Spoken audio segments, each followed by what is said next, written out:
E aí pessoal, beleza? Esse vídeo eu queria ter soltado ele no domingo, né? Que foi dia 9, dia dos pais. Só que eu não consegui. Mas como ainda a gente tá numa semana seguinte, próximo do dia dos pais, ainda quero acreditar que ainda sirva pro dia dos pais, pela mensagem que eu quero passar com ele. Geralmente as pessoas fazem vídeos de homenagem pros pais, né? Dizendo o quanto eles são incríveis, o quanto eles são fodas na nossa vida. Eu vou chegar nessa parte também e vou falar. Só que nesse vídeo eu quero dividir com vocês a relação que eu vivi com meu pai. Desde a infância, passando pela juventude e até os dias atuais. E aí você vai me dizer assim: nossa, mas você vai contar desde a infância até passando pela juventude? Nossa, isso vai demorar demais. Aí eu te digo, é a história da minha vida. São 40 anos de vivência. 40 anos dá 480 meses. Esses meses dividido em dias dá 172.800 dias. E esses 172.000 dividido em horas dá 4.150.000 horas. Eu estou arredondando porque dá um número quebrado. Mas pensa, se um dia tem 24 horas e você já faz coisa pra caramba, imagina 4 milhões de horas. E aí você resolve resumir esses 4 milhões em 25 minutos. Aí eu te pergunto, ainda é muito tempo? Voltando ao assunto, eu falei que ia contar a história desde a infância, passando pela juventude até os dias atuais, né? Então, nós brigávamos muito, nós tivemos uma relação bem difícil. Mas hoje em dia nós estamos bem, porque eu escolhi ficar bem com ele. Lembrando que o que eu vou contar nesse vídeo não é para falar mal do meu pai, mas para vocês poderem entender o final, eu preciso contar como foi a nossa relação, né? Mas garanto para vocês que vale a pena assistir até o fim. Não se preocupe que eu vou fazer isso de uma forma bem dinâmica, para que ninguém durma, porque o meu intuito é que vocês fiquem acordados até o fim. Mas antes de começar, já deixa aquele like para me mostrar que vocês estão gostando dos vídeos. E isso, além de ajudar o canal, me motiva a fazer mais vídeos. E se você não é inscrito, eu peço que você se inscreva e clique no sininho para não perder os próximos vídeos. Então, sem mais conversinha fiada e bora pro vídeo. Bora! Eu lembro pouca coisa da minha infância com ele. E se eu lembro pouco da minha, imagina da dele. A dele eu só descobri agora que eu sou mais velho. Nós somos em 3 filhos e eu sou o mais velho dos irmãos. Foi o que mais tomou no meio das nádegas. Apesar dele ter morado com a gente a vida toda, nós sabemos bem pouco da vida dele porque ele não era de contar. O pouco que eu fiquei sabendo foi por causa da minha mãe. Deve ter sido na época de namoro, né? Que ele deve ter contado uma situação aqui, outra ali. Quando eu tinha 5 anos, o meu pai tinha a idade que eu tenho hoje, 40 anos. E eu lembro de alguns flashes, algumas coisinhas, sabe? Eu lembro de uma situação que eu tava assistindo televisão com ele. Eu era um bebê bem tranquilão. Eu era do tipo que, quando minha mãe me colocava no sofá pra assistir TV, eu ficava lá por horas. E deixava lá, ficava a tarde toda. E eu só sei disso porque ela me contou anos depois, né? Até tenho foto dessas ocasiões. Vou até deixar aqui do lado para vocês verem, né, como eu era bonitinho. Deve ser por isso que hoje em dia eu não suporto assistir televisão. Quando eu tinha 10 anos, meu pai já estava com 45. Isso é tão óbvio que eu nem sequer penso em dizer óbvio. Nessa época, eu já lembro de algumas coisas com mais frequência, sabe? Eu lembro de ele chegar em casa depois de um dia de trabalho, né, cansado. E aí ele já ia tomar sua cervejinha, né? E você pensa que ele tomava uma, duas, nada. Meu pai era de tomar uma pancada, tomar várias, sabe? E aí quando ele chegava em casa, eu já sabia que ia começar a minha maratona de ir no bar comprar essa cerveja, né? E isso se estendia por várias viagens, e todo dia era isso. Mas depois da terceira vez que ele me pedia pra ir lá, a minha vontade era falar assim pra ele: ah, vai você buscar essa cerveja aí.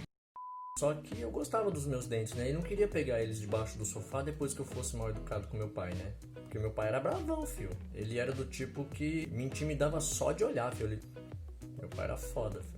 Eu lembro das brigas que tinha em casa, das brigas dele com a minha mãe por conta da bebida. E aí depois de brigar com ela, ele ia lá e brigava comigo, dizendo que a culpa era minha. O pior é que eu acreditava nele. Eu achava mesmo que a culpa era minha. Criança é foda mesmo, né? Acredita em tudo que os pais falam, né?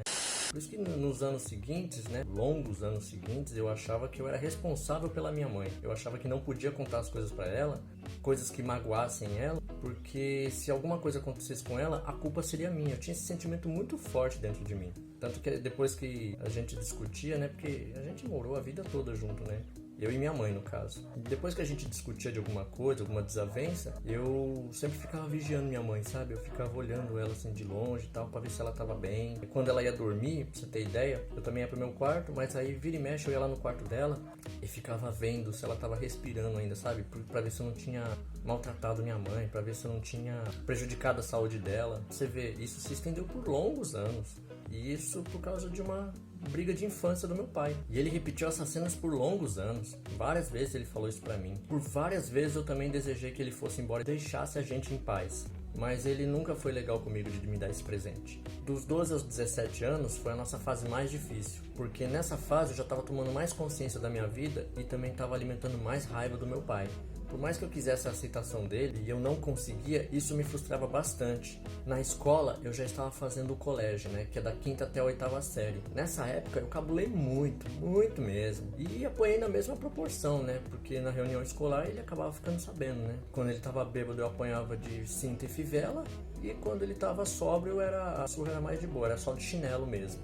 Foi uma fase onde eu defendia as minhas vontades e ia contra as dele, né? Porque foi uma fase onde eu comecei a deixar meu cabelo crescer, eu comecei a usar brinco, né? Gostava de unha comprida, porque aqui elas estão curtinhas, mas eu gosto de uma unha grande, sempre gostei. E ele detestava isso. Eu não tinha ideia para perceber que meu pai não queria ideia comigo. Mas a vida seguiu por muita discussão e muita frustração. Tava vendo se eu tinha esquecido de falar alguma parte, porque para esse vídeo eu fiz um roteiro, ó, dá uma ligada, ó o roteiro aqui, ó, porque eu quero contar nesse vídeo, não me aprofundar muito em muitas coisas, não perder meu raciocínio com outros assuntos aleatórios. Para eu não me perder, eu fiz um roteiro para esse vídeo, e é por isso que ele demorou um pouco para ser publicado. Porque se eu falasse aleatoriamente, eu posso fazer o vídeo na segunda, na terça, né? Edito ali, levo umas 7, 8 horas para editar e fica bom. Só que para esse vídeo, como era uma coisa bem mais íntima, mais pessoal, eu quis fazer uma coisa mais elaborada, né? E aí eu escrevi esse roteiro. E aí se liga só em quantas páginas deu isso. Isso porque eu resumi, hein? Ó, se liga. 1, 2, 3, 4... 5 e um comecinho da sexta, né? Que é só o encerramento, né? Eu anotei tudo. Dei uma secada boa nas palavras, nos textos. Eu escrevi esse texto, foi, na verdade, esse roteiro, mas virou um puta textão, né? Eu escrevi ele na madrugada de sexta para sábado, eu tinha esperança de gravar no sábado de tarde ainda, para poder publicar no Dia dos Pais, né? Mas eu não consegui. Eu escrevi boa parte, acho que eu escrevi umas 5 folhas na madrugada de sexta para sábado. No domingo eu dei uma revisada no texto, vendo o que eu podia dar uma melhorada. Aí eu imprimi no domingo à tarde. À noite eu comecei a procurar vídeos no YouTube de como decorar texto. Eu vi vários vídeos de decorar texto, descobri um monte de coisa nova na internet, né? Porque eu nunca imaginei que tinha esse tipo de conteúdo na internet. Descobri muitos vídeos, muitas técnicas, né? Algumas eu acabei fazendo por conta própria. Esse vídeo acabou saindo... Eu acredito que saia até hoje é quinta, então acho que até amanhã já deve estar no ar. Se eu conseguir postar hoje, maravilha, mas se não, só sexta-feira. Mas é por isso, porque quis fazer uma coisa bem pessoal, bem íntima, bem trabalhada. Apesar de eu ainda estar aprendendo muita coisa, eu estou fazendo conforme vai meu ritmo. Eu espero que vocês gostem do vídeo e comenta aí depois o que vocês acharam. Aos 15 anos eu comecei a ter depressão e acabei desenvolvendo alguns medos que me travavam na época e me travam até hoje.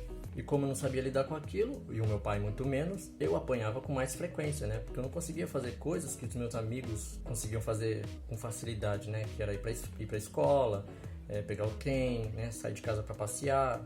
Essas coisas eu não conseguia. Eu não entendia direito porque eu passava por aquelas situações de medo. Houve dias que eu saía de casa para ir pra escola e não conseguia chegar até lá. Eu não conseguia entrar na escola. Eu cabulava porque eu sentia medo de ter medo. O difícil era depois, quando chegava no final do ano, que eu acabava ficando de recuperação, porque eu corria eu corria contra o tempo para estudar todas as matérias que eu estava atrasado para poder passar de ano, mesmo que passando por debaixo da porta assim, para eu conseguir, porque se eu não passasse de ano, a surra já estava prometida, né? E eu não queria apanhar por mais um motivo, né? Lá para os meus 20 anos, eu já tinha sido dispensado do exército, graças a Deus, né? porque se eu já sentia medo de ficar dentro de um trem, ou às vezes de sair de casa, imagina se eu estivesse no exército, né? Eu sofreria as penas do inferno, né? Eu imagino. Nesse caso, eu recebi um presente, foi de Deus, né? Foi um livramento e tanto. E consegui terminar o segundo grau, né? Com muito custo, mas terminei. Nessa época, eu já sofria de depressão profunda, embora eu nem sabia disso. A história tá sofrida, né? Mas calma que vai melhorar. Nessa época eu conheci a Duda Nandes, né, que é o nome artístico dela. E ela me apresentou um mundo novo que eu nunca imaginei que existia. Mas calma que não tem nada a ver, não é o mundo das drogas. Ela me mostrou que existia um hobby, né, entre as pessoas, que os homens se vestiam com roupas de mulher e as mulheres se vestiam com roupas de homem. Claro que as que sentem essa vontade, né? Em sua maioria são os homens que se vestem com roupa de mulher. E ela me mostrou isso aí. Eu vou dizer pra você, eu fiquei assustado na hora com a descoberta, mas eu não rejeitei completamente, sabe? Pensei, é só mais um desafio, né? Porque eu já tinha cabelo comprido, eu já tinha unha grande, usava brinco. Nessa época eu já pintava a unha, né? Eu já tinha unha de preto quando eu conheci a Duda. Pensei, é só trocar de roupa, né? E também esse hobby, ele foi muito bom pra mim, né? Não só pelo fato de eu descobrir algo novo, mas porque ele me ajudou a vencer a timidez, porque eu era tímido pra caramba. Vocês não têm noção de como eu era tímido. Eu tinha medo de ser rejeitado com o olhar. Porque meu pai já fazia isso comigo, né? E aí eu fui perdendo a timidez e aí as pessoas foram querendo ter interesse de conversar comigo, porque eu ficava bem caracterizado. E eu fiquei bom no personagem. E aí eu vou até colocar uma foto em algum desses lados aqui para vocês verem como que eu ficava. E aí na ocasião eu também descobri que esse personagem poderia ter um nome. E aí eu coloquei um nome nela, que foi uma homenagem que eu fiz a uma amiga que eu conheci num jogo de RPG online. Ela se chama Natália de Oliveira Ramos, né? Tá até aí na minha lista de amigos, né? Lá no meu perfil. Se vocês me seguem no Facebook, vocês podem até ir lá. E ela sabe dessa história, então eu contei pra ela porque foi uma grande homenagem. Ai, que delícia! Então quando eu cheguei lá, que a primeira vez que eu me montei de mulher, a Duda me perguntou assim, qual o seu nome feminino? O primeiro nome que me veio na cabeça foi Natália. E aí eu coloquei esse nome. Mas espera, David, você tá perdendo foco. Putz, é mesmo, né? Então, como a história da relação que eu vivi com meu pai e não a da minha, eu não vou entrar profundamente nesse assunto, mas quero fazer um vídeo no futuro para ajudar algumas pessoas que passaram por isso ou que até passam hoje em dia. Então vamos continuar com o assunto. Meu pai já estava firme e forte com a bebida. Eu nunca entendi por que ele bebia tanto. Será que é porque ele era um alcoólatra? Eu apenas ignorava e seguia a minha vida, já que ele não fazia questão de dividir a vida dele conosco. Mas vocês vão me dizer assim... ele bebia de desgosto de ter um filho que se veste de mulher. Poderia até ser esse motivo. Mas como eu conheço bem meu pai, era mais fácil ele me moer na porrada do que ele beber de desgosto. Misericórdia! Meu Deus! Mas ele nunca soube. Eu escondi da minha família e dos meus amigos por muitos anos. Porque ao mesmo tempo que eu me divertia com isso, eu também me sentia muito culpado. Porque eu achava aquilo muito errado. Eu até cheguei a procurar ajuda de psicólogas. Mas foi mais um obstáculo na minha vida, porque ao invés delas me ajudarem, elas ainda pioraram o meu quadro e minha depressão aumentou mais ainda. Mas isso também é assunto para um outro vídeo. E nessa época eu já tinha acordado para a vida e percebido que não havia a menor possibilidade da gente se dar bem. Porque por mais que ele não dissesse isso, eu já era maduro o suficiente para perceber, né? Lá para os meus 27 anos, eu já estava curtindo bem meu hobby e me aperfeiçoando cada vez mais. Enquanto meu pai estava ficando com a sua saúde debilitada por conta da bebida. Sua saúde só diminuía. A gente via ele se destruindo, mas não podia fazer nada, porque ele não aceitava ajuda de ninguém, que dirá a minha. E com o corpo debilitado por conta do álcool, acabou desenvolvendo Alzheimer. E alguns anos depois teve um derrame, mas não chegou a paralisar nenhuma parte do corpo, o que é muito bom. Só que como o cérebro já não ia bem, ficou um pouquinho pior, né? E a partir de então ele começou a depender de cuidados especiais, né? Como precisar de ajuda para tomar banho, né? A gente começou a colocar fralda nele, embora tenha sido uma briga, né? Ele não queria usar, né? Ele até ficou um período sem usar, mas foi um episódio bem trevoso na nossa vida. Mas para um cara que não aceitava ajuda de ninguém, ser ajudado no momento delicado daqueles, foi uma guerra para todos nós. E as discussões voltaram, né? Só que por motivos diferentes, porque eu não era mais a raiz dos problemas. O problema maior era ele aceitar nossa ajuda. Eu e meu irmão caçula, a gente se revezava para cuidar dele, né? Para trocar as fraldas e poupar minha mãe de fazer essa parte, né? Porque já que ela fazia a comida, né? Então já tava bom. Confesso que foi bem difícil pra mim no começo, porque aquele cheirão de Nutella que subia quando eu abria as fraldas dele era tenso. Me dava vontade de desistir, me dava tanta ânsia que eu queria parar de fazer aquilo, mas eu não podia. porque eu também precisava ajudar, mesmo a contragosto, né? Porque eu pensava assim, por que eu tenho que te ajudar se você não me ajudou quando eu precisei, né? Mas eu sabia que as coisas não funcionavam desse jeito. Mas como sabia que pensar assim não ia resolver meu problema, então eu decidi aprender com a situação. Eu decidi que eu queria criar resistência para não sentir nojo quando fosse trocar as fraldas dele. Porque eu sabia que ia fazer isso por muito tempo, né? Não sabia quando isso ia terminar. A gente tinha a esperança que ele fosse melhorar, né? Com o tempo eu consegui resolver isso dentro de mim. Hoje eu faço isso numa boa. Mas eu ainda tinha um assunto pendente com ele. Eu ainda sentia muita raiva dele. Muita mesmo. Eu acho que chega ao ponto de dizer que era ódio, né? Fiz muita oração de perdão. E quando achava que tinha resolvido esse sentimento dentro de mim, percebia que não tinha conseguido. Porque quando eu chegava perto dele, aquela raiva já vinha com força total e eu já ia lá e brigava com ele. Só que depois de brigar com ele, eu me sentia culpado por ter feito isso, porque eu estava determinado a perdoar ele, mas eu não me culpava. Eu falava assim, bom, eu não consegui ainda, então preciso fazer mais coisa, precisava estudar mais, precisava aprender mais. E eu nem conseguia chamar ele de pai, porque só de falar isso me dava um desconforto muito grande. Eu chamava ele pelo nome, e mesmo assim eu tratava ele com indiferença, né? Eu não conseguia tratar ele bem, nem chamando pelo nome. Detalhe, né? Até agora eu não falei o nome dele, né? Ele se chama Manuel. Às vezes eu chamo ele de Manuel, às vezes eu chamo ele de Mané. Porque Mané fica mais curtinho, né? E tinha vezes que eu me perguntava, será que eu sou capaz de perdoá-lo? Porque quando eu acho que consegui, eu vou lá e brigo com ele de novo. Mas eu não desisti. Estava determinado a quebrar aquela corrente do ódio. Então eu mudei a tática. Eu fui estudar a infância do meu pai, saber como foi a criação dele para entender por que ele me tratava daquele jeito. E eu confesso para vocês que eu descobri coisas incríveis a respeito dele. Soube que a história do meu pai, né, a história da infância dele era parecida com a minha. Que ironia, né? Eu soube pela minha mãe que meu pai também sofreu muito na infância, que o pai dele também bebia muito, chegava em casa, quebrava as coisas, discutia com a mãe, provavelmente também brigava com ele, né? E ele, como era o irmão mais novo, né? Eles eram em 2 irmãos, né? O irmão deles se chama Nelson, né? Não sei nem se ele vai assistir esse vídeo, pode ser que assista, pode ser que não. Então, Nelson, se você estiver assistindo esse vídeo, eu tô te contando o que eu descobri. Você com certeza tem lembrança de tudo, mas eu só fiquei sabendo desses picadinhos. Que foi que minha mãe soube através do meu pai, né? Que nem era de falar muito da vida dele. E sabendo de tudo isso, eu pude perceber que meu pai também sofreu muito na infância. Então ele não tinha bagagem amorosa para me dar. E aí eu descobri por que meu pai me maltratou tanto, por que ele não me deu amor quando eu precisava, ele não me deu apoio quando eu pedi para ele, e o porquê meu pai não conseguia conversar comigo de uma forma amorosa. E às vezes quando a gente discutia de alguma coisa, meu pai preferia resolver as coisas no braço. E o pior é que ele intimidava eu, né? Porque ele era bem mais forte, eu sempre ficava magoado, né? Eu nunca fui da briga, desde pequeno. Ao saber daquilo tudo, eu senti uma grande compaixão por ele, e até cheguei a me emocionar, porque eu vi que ele também sofreu quando eu era moleque, né? Que ele não foi aquele paizão que eu queria que ele fosse, porque ele nem tinha aprendido isso, né? Ele também não recebeu o amor dos pais. Bom, pelo menos do pai não, né? Que era a busca que eu tinha com ele. E ele também não teve esse amor do pai dele, né? A partir desse momento, eu comecei a perceber que aquele sentimento de raiva que eu sentia dentro de mim começou a sumir. E eu estava começando a perdoar ele. Estava começando a ficar mais tranquilo com ele. Porque eu havia entendido os motivos que fizeram meu pai ser quem ele era. Posso não ter entendido todos os motivos que fez ele fazer o que fez, mas pude entender boa parte deles, né? E pasmem, mesmo tendo todo esse entendimento, eu ainda sentia que não tinha perdoado ele de coração, que ainda tinha coisa para fazer, e então era mais coisa para eu estudar. Passados alguns anos, eu já estava com 37 anos, e meu pai com 72. E foi então que passamos por uma situação bem difícil, né? Onde minha mãe... a motoca.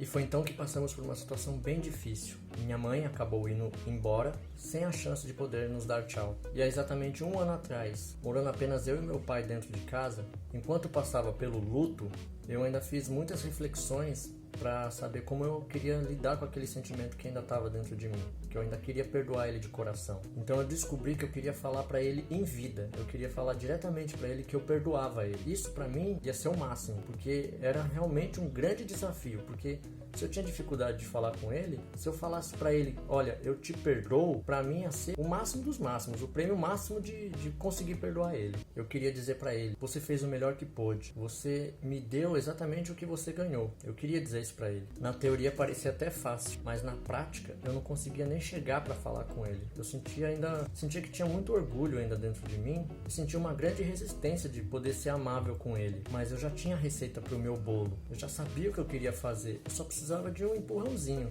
que eu não sabia ainda o que era. Foi então que lá pro início desse ano, mais ou menos lá em fevereiro, na volta do trabalho eu fui na casa de uma amiga pra matar saudade, pra trocar ideia com ela e acabei bebendo um pouco. Alguns de vocês vão me perguntar: Nossa, mas seu pai fica sozinho em casa quando você está trabalhando? então, não.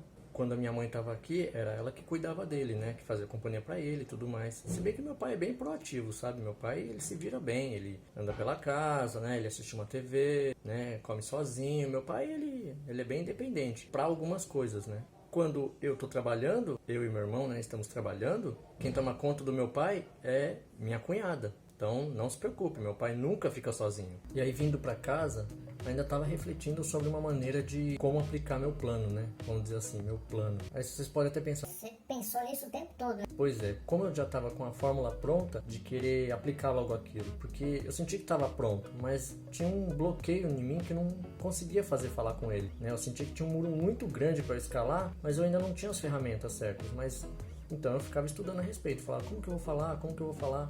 E aí, chegando em casa, eu percebi que eu tava com a coragem suficiente para falar com ele, porque eu não tava sentindo mais aquele bloqueio, aquele orgulho, aquele medo de falar com ele. Eu senti que tava com a coragem, então eu falei assim: é hoje que eu vou falar para ele.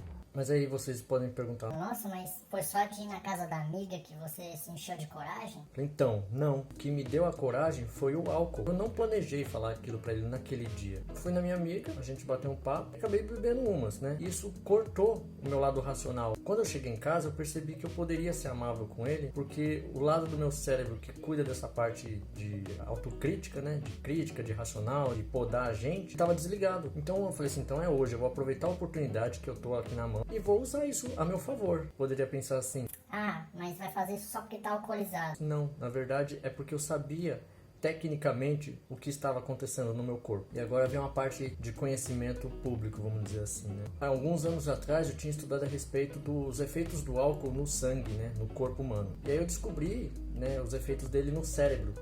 E aí eu descobri que nós temos aqui o córtex pré-frontal. Quando a gente bebe, ele inibe a função dessa parte do cérebro, que é a parte mais racional, né? Onde não deixa você fazer as merdas, vamos dizer assim, né? Quando você tá bêbado e você quer subir em cima da mesa pra dançar, se você tivesse sóbrio, seu cérebro ia dizer: Meu, você tem certeza que você quer fazer isso? Essa mesa aí claramente não vai aguentar seu peso e a gente vai cair. eu falo a gente porque seu cérebro seria o seu corpo falando com a sua alma, né? Falou assim: tem certeza? Vai todo mundo se lascar nessa brincadeira. Porque quando a gente tá bêbado, esse lado racional tá desligado e a gente faz um monte de merda. A gente, que eu digo, as pessoas, né? Porque eu, como também aprendi a beber, no começo que eu não sabia, vamos dizer assim, eu fazia também muitas cagadas e eu me arrependia depois, no outro dia. Mas por que a gente se arrepende? Porque o nosso córtex pré-frontal, ele tá ligado e aí ele taca na sua cara tudo as merdas que você fez no dia anterior. Por isso que você se arrepende. Por isso que você tem aquela ressaca moral, né? Por isso que você pega a mina feia, ou você pega um cara feio e fala: puta merda, onde é que eu tava com a cabeça? Então, na verdade você só tava afim de beijar. Não tinha o seu lado racional pra falar: puta, tem certeza que você vai ficar com aquele cara feio do caramba? Ou você vai ficar com aquela mina feia do caramba? É por causa disso. Na verdade, na época que eu decidi pensar pra falar, mesmo estando bêbado, é porque eu tinha as ressacas morais. Então eu falei assim: não, então eu vou me esforçar pra pensar antes de falar, até quando eu estiver bêbado. E aí eu percebi que eu senti aquela coragem de falar com meu pai. Eu falei assim: bom, o meu córtex pré-frontal, ele tá desligado. Então o meu lado crítico, ele tá desligado. Então, consequentemente, o meu orgulho também está desligado. Então eu vou poder falar com ele tranquilamente. E aí quando eu cheguei em casa, eu fui direto falar com ele, né? E aí eu cheguei lá, consegui chamar ele de pai numa boa, né? Tava empolgadaço. Falei: pai, senta na cama aí que eu quero falar um negócio pra você. E aí ele tava dormindo, né, tadinho? E aí eu comecei a falar com ele. Eu percebi que não ficou nada mecânico, né? Não tinha nada travado. Eu tava falando com ele numa boa, né? E aí eu falei pra ele assim: pai, você lembra daquelas vezes que você brigava comigo quando eu era pequeno? E aí você me batia com toda aquela vontade do mundo? E eu imagino até que você se divertia fazendo aquilo. Aí nessa hora assim, ele olhou pra mim, né, com aquela cara de quem pensa: putz. Ele chegou da rua e já vai arrasar comigo, né? Então, pai, eu entendi que você só fez o que você sabia. Então eu te perdoo de coração por tudo que você fez pra mim. Aí nesse momento ele começou a chorar e eu continuei falando. Eu entendi por que você agiu daquela maneira. Você também não recebeu amor quando era pequeno, né? Sua infância também não foi fácil, né? E aí nesse momento eu senti vontade de abraçar ele. E aí como eu tava desinibido, vamos dizer assim, eu fui lá e dei um abração bem gostoso nele. Nossa, foi o melhor abraço que eu dei pra alguém em toda a minha vida, que eu dei com toda a força do meu coração. Nossa, foi um abraço muito gostoso. Só de descrever aqui pra vocês, eu sinto como se estivesse abraçando ele agora. Foi um abraço libertador, sabe? Nossa, ai, foi até uma delícia, eu até suspirei agora. E aí eu abracei ele, e aí eu comecei a chorar também, né? Porque aquele sentimento veio muito forte dentro de mim, né? Aí eu comecei a chorar, e aí ele chorando muito, de soluçar, e eu chorando bastante. E aí eu lembro que enquanto eu tava abraçado com ele, eu falei assim pra ele: pai, tá tudo bem agora. Então a gente poderia parar de ficar brigando tanto, né? O que você acha? Aí ele concordava comigo, né? Mas eu sabia que o que eu tava pedindo era demais pra ocasião, vamos dizer assim. Porque eu sabia que ele não ia lembrar daquilo depois de alguns dias. Mas eu fiquei feliz pra caramba. Porque por mais que o corpo dele esteja debilitado por causa do Alzheimer, eu sei que a alma dele vai guardar isso pra sempre. Assim como eu, né? Vai todo mundo guardar esse momento memorável, assim. Dá pra fazer um quadro disso, né? Se fosse possível. E eu fiquei ainda mais feliz, ainda mais realizado, porque eu consegui falar pra ele isso em vida. Pra mim isso era um puta desafio, né? Que eu trouxe isso por muitos anos. Hoje em dia meu pai está com 75 anos. E eu fico contente porque apesar de eu ter desejado tantas vezes pra ele ir embora, e ele ficou aqui, né? Graças a ele, eu me sentia pressionado a melhorar como pessoa, né? A tirar os sentimentos ruins que tinha dentro de mim, né? Ainda mais em relação a ele, que eu me sentia bem bloqueado. Graças a ele eu pude praticar uma paciência que eu não tinha, né? Foi na época que ele ficou doente. Pude aprender a aceitar coisas e situações que eu não podia controlar. Pude aprender a resolver problemas do passado, né? Com sabedoria e não com críticas. Eu e ele foram muitos anos de aprendizado. Agora vocês entenderam por que o vídeo ficou tão grandinho, né? E essa história que eu contei do meu pai, eu só pude contar pra vocês porque eu finalmente consegui resolver ela, né? Porque se eu ainda tivesse no processo, eu não ia contar porque ia ficar uma história sem final, né? E aí qual seria o aprendizado disso tudo, né? E a minha intenção de contar esse vídeo pra vocês não foi pra falar que meu pai foi um vilão, foi pra mostrar que por mais difícil que seja uma situação, é possível conseguir perdoar uma pessoa. Porque quando você perdoa outra pessoa, você não está dando o perdão para ele. Você está se libertando daquele sentimento de ódio, ou de raiva, ou de tristeza, ou de frustração. Mas são todos sentimentos ruins que atrasam a nossa vida. Quando você perdoa outra pessoa, você está se libertando daquele sentimento que está te aprisionando por tanto tempo. É por isso que as pessoas ficam doentes. As pessoas acham que vai perdoar o outro, vai dar algo pro outro. Na verdade, você está dando só para si mesmo. Na verdade, quando dei o abraço no meu pai, eu estava fazendo um teste comigo mesmo. Ele era o foco da minha atenção. Queria fazer aquilo em vida porque depois que ele falecesse, não tinha mais como abraçar ele, não tinha mais como provar para mim mesmo que eu tinha perdoado ele. E quando eu abracei, eu finalmente senti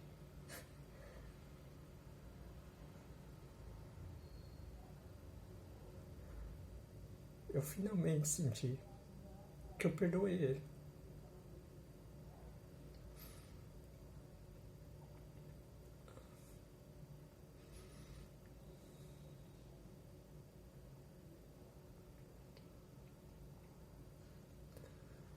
Isso foi muito bom.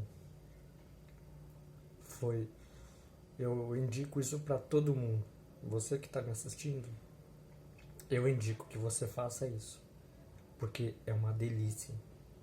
É uma delícia você poder transcender tanto e poder resolver algo tão importante dentro de si. Agradeço a todos, ao carinho e à força que cada um de vocês tem me dado, aos amigos próximos e aos amigos que estão distantes de mim também, né? Que estão lá no centro de São Paulo, né? A Shirley, todo o pessoal que mora ali na Penha, na Vila Matilde. Agradeço o carinho que cada um de vocês tem me dado. E comentem aí nos comentários o que vocês acharam desse vídeo, se vocês já perdoaram a pessoa que mais te causou mal, ou se você ainda está no processo de perdoar, ou para você que acha que não tem capacidade, ou não é capaz de perdoar essa pessoa, eu te digo, você é capaz sim. Só precisa arrumar um jeitinho para conseguir isso, mas é possível sim. Não perca o foco. Quem vai ganhar tudo isso é você. Se a pessoa não te perdoar, não é problema seu. O importante é que você perdoe ela ou ele, seja lá quem for. Se vocês gostaram desse vídeo, eu peço que vocês curtam ele, porque isso ajuda demais na divulgação. Se você não for inscrito, se inscreva, clica no sininho para não perder os próximos vídeos. Compartilha com seus amigos, eu tenho certeza que eles vão ter algum proveito para tirar daqui. E essa é a minha intenção, é dividir experiências para as pessoas aprenderem com o que eu aprendi, com o que eu fiz, com as minhas experiências. Eu agradeço demais ao carinho e à força que cada um de vocês tem me dado. Comentem aí nos comentários qual a situação mais difícil que vocês passaram. Muito obrigado pelo acesso e tchau!